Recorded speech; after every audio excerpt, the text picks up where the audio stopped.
मुरादाबाद में समाजवादी पार्टी के महासचिव प्रोफेसर रामगोपाल यादव ने एयर मार्शल ए.के. भारती और विंग कमांडर व्योमिका सिंह को लेकर विवादित बयान दिया। उन्होंने भरे मन से व्योमिका सिंह और एयर मार्शल ए.के. भारती पर जाति सूचक टिप्पणी की, उन्हें पीडीए का बताया। दरअसल मध्य प्रदेश में बीजेपी के मंत्री विजय शाह की लेफ्टिनेंट कर्नल सफिया कुरैशी पर की गई अपमानजनक टिप्पणी का जिक्र करते हुए रामगोपाल यादव ने ये बात कही।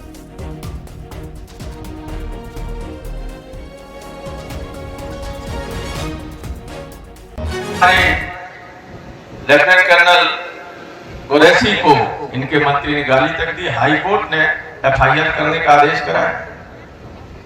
हाई कोर्ट, लेकिन दिव्या सिंह के बारे में इन्हें मालूम नहीं था कि वो कौन है, और न एयर ऑपरेशन के जो इंचार्ज थे एयर मार्शल अवधेश कुमार भारती, न उनके बारे में मालूम था, वरना इन्हें भी गाली दे। मैं आपको बता दूं कि दिव्या सिंह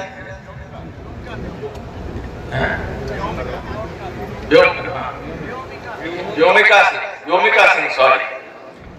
सिंह हरियाणा की और एयर मार्शल भारती पूर्णिया के यादव है, तो तीनों तो पीडीए के थे। रामगोपाल यादव के बयान पर सीएम योगी का वार। सेना की वर्दी जातिवादी चश्मे से नहीं देखी जाती। सेना का हर सैनिक राष्ट्र धर्म निभाता है। सीएम योगी ना किसी जाति का मजहब या प्रतिनिधि होता है, ये बात उन्होंने कही। रामगोपाल यादव का बयान सेना के शौर्य का अपमान।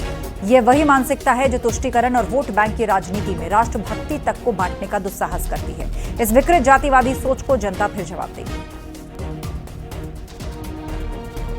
संकेत मिश्रा हमारे साथ फोन लाइन पर जुड़ गए हैं। संकेत, जिस तरह से प्रोफेसर रामगोपाल यादव मंच से भाषण दे रहे थे, पीडीए की राजनीति चमकाने की कोशिश कर रहे थे, लेकिन ना सिर्फ जाति सूचक शब्द का इस्तेमाल उन्होंने व्योमिका सिंह और एयर मार्शल के लिए किया। पहले तो वो नाम ही भूल गए, नाम भी रिकन्फर्म किया और उसके बाद पीडीए की राजनीति चमकाते नजर आए।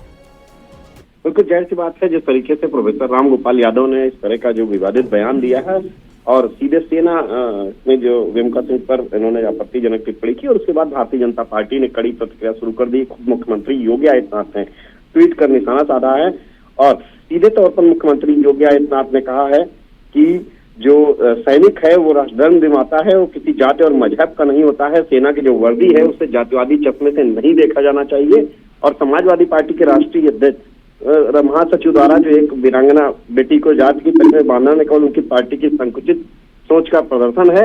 मुख्यमंत्री ने योगी आदित्यनाथ ने सीधे तौर पर यह रामगोपाल यादव पर निशाना साधा है और उन्होंने ये भी कहा है कि वही मानसिकता है जो तुष्टीकरण और वोट बैंक की राजनीति में राष्ट्रभक्त तक को बांटने का दुस्साहस करती है। मुख्यमंत्री योगी आदित्यनाथ ने कहा कि इस विकृत जातिवादी सोच को जनता एक बार फिर जवाब देगी।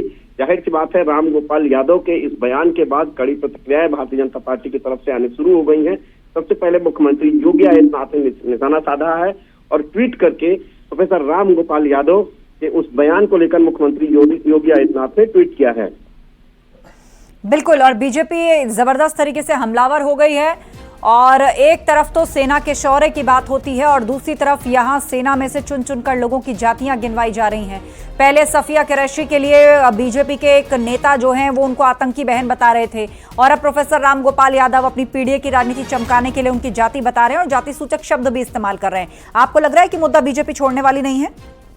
बिल्कुल, भारतीय जनता पार्टी इस मुद्दे को लेकर समाजवादी पार्टी को पूरी तरीके से घेरेगी और भारतीय जनता पार्टी की तरफ से कड़ी प्रतिक्रियाएं आना शुरू हो गई हैं। मुख्यमंत्री योगी आदित्यनाथ ने सबसे पहले ट्वीट कर सीधे तौर पर निशाना साधा है और नाराजगी जाहिर की है कि इस तरीके की जो जातिवादी मानसिकता के तहत जो ट्वीट किया गया है, जो ये बयान दिया गया है, मुख्यमंत्री योगी आदित्यनाथ ने ट्वीट कर निशाना साधा है। भारतीय जनता पार्टी इस मुद्दे को लेकर समाजवादी पार्टी को पूरी तरीके से घेरने का काम करेगी। अभी तमाम अन्य बयान आएंगे। जिस तरीके से भारतीय जनता पार्टी लगातार सेना के शौर्य, साहस और पराक्रम को लेकर तिरंगा यात्रा निकाल रही थी और आज उसी बीच में यह बयान प्रोफेसर रामगोपाल यादव का आया है और उसके बाद से भारतीय जनता पार्टी पूरी तरीके से हमलावर हो चुकी है। समाजवादी पार्टी के जो राष्ट्रीय महासचिव हैं प्रोफेसर रामगोपाल यादव, इन पर मुख्यमंत्री योगी आदित्यनाथ ने ट्वीट कर बिल्कुल, और उन्होंने साफ कहा कि सेना की वर्दी को जाति के चश्मे से नहीं देखना चाहिए। शुक्रिया चर्चा के लिए।